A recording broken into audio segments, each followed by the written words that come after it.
Good day. Everybody's having a good one out there. I want to talk a little bit about this interview that Dave Mustaine did with Guitar World. Now, the interview really focuses a lot on his brand new guitar, which has had some mixed reviews.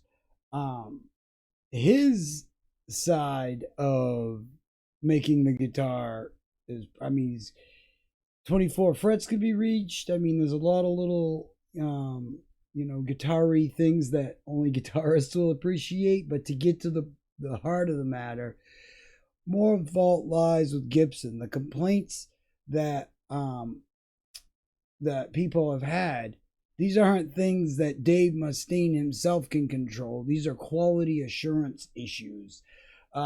Nicks and scratches on paint, bubbly paint, tuning keys being loose, the action lifted way up high, like they just wound this, like things that happen. And these, can all readily be fixed, but when you're buying, a two plus grand guitar, you expect, some quality there, and it is Gibson Les Paul. So, but for the most part, though, these things have like been one of their biggest selling guitars. At least in recent, for like new designs and stuff like that. I don't know of any other. It is weird to usually, you're used to seeing Jackson up on the headstock with Dave Mustaine. It's almost like it's become synonymous. You see Dave Mustaine, you automatically assume the guitar he's holding is a Jackson. Or it's gonna have Jackson on the headstock. It's very cool, and it was a smart move, I believe, for Gibson Les Paul to partner up with him. Now, there's been some other stuff that that they talked about. A very good interview. I highly suggest going and checking it out over on Guitar World. Really in-depth interview, went from everything from the guitar to his arm, and then throat cancer, and then on to the Metallica Megadeth back and forth thing that we've have witnessed through the years, and some of the things he had to say about that were pretty interesting. He kind of claims that Metallica's been holding him back and stuff like that, and in all honesty, there's quite a lot of evidence out there of them trying to like throw shade or act like he is was lesser than he actually is. But let's be honest, there's also plenty of evidence, and even Dave Mustaine himself will tell you he used to be quite the shitbag. He wasn't the nicest, pleasant person to be around for a multitude of reasons, most of it being, drug abuse, alcoholism being his biggest downfall. And I think it was ironic, though, that, these people that have problems themselves,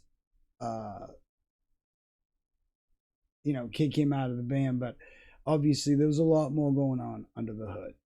And they talk about the back and forth that has been going on through the years. And one thing that he says that I kind of have to agree with is, but this is very subjective.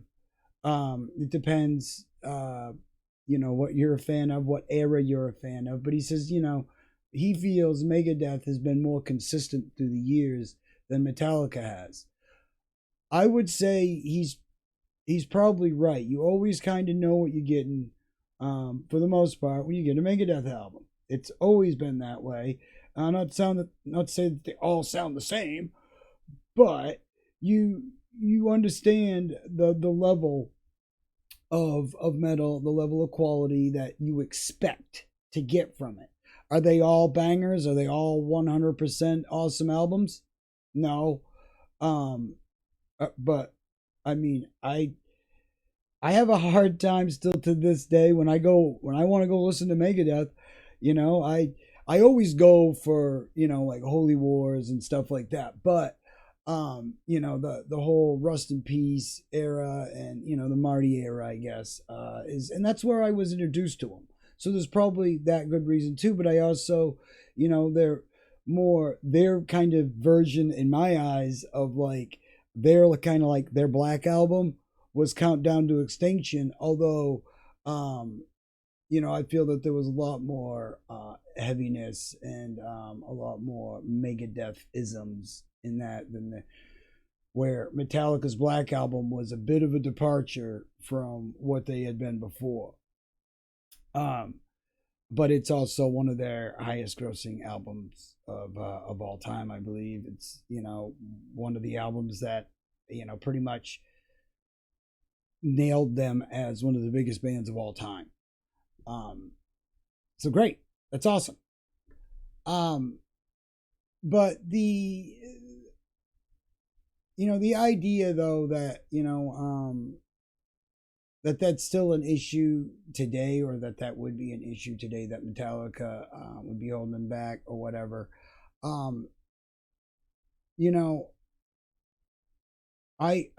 believe that if Lars was suddenly ejected from Metallica, all of a sudden, I think Dave Mustaine would have a lot less problems with Metallica than he does. I think a great deal of his problem is with Lars.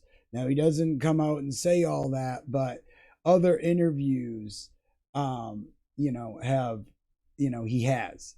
And he's said quite a lot, about, writing songs together and all this. And, it's kind of, it's a little sad because you kind of get the sense that he misses his writing with his friend, James, that he would like to write with him again. That he believes that they could probably write some pretty killer music, and I'm pretty sure they could. Could that ever happen? I think if they found a way to take Lars out of the picture, either fully or financially, yeah, he would love to write music with James, I believe, and I think it, and never say never. As these guys get older, the thing with life is, as you get older, the things that were so important to you, or the things that you were steadfast on when you were younger, you kind of lighten up on as you get older. You start to realize that life is too short, life is too precious, that I don't want to regret not doing something when I could have. And I'm Dave friggin' Mustaine. I could play with whoever I want. And so here's to hoping that happens. But I wanted to chime in though, and say a few things. There's a lot of good things in here about recovery, actual things they did in the surgery, like what he had to go through and what actually happened. I wasn't aware of how involved it all was. So yeah, there's a lot to read in this. So go over to guitarworld.com and definitely check it out. Very good interview. Good job to them for getting this up. Very long interview too, but Andrew Daly, excellent job. Good stuff. I thoroughly enjoyed the interview. I think you should go check it out. And he talks, again, another few things. He talks a lot about his new band. He talks about Marty. He talks about a lot of cool stuff. So definitely go check this out. Hope everybody out there is having a great day. Hope you're doing as good as you can be. I'll catch y'all on the next one. Have a great day, everybody.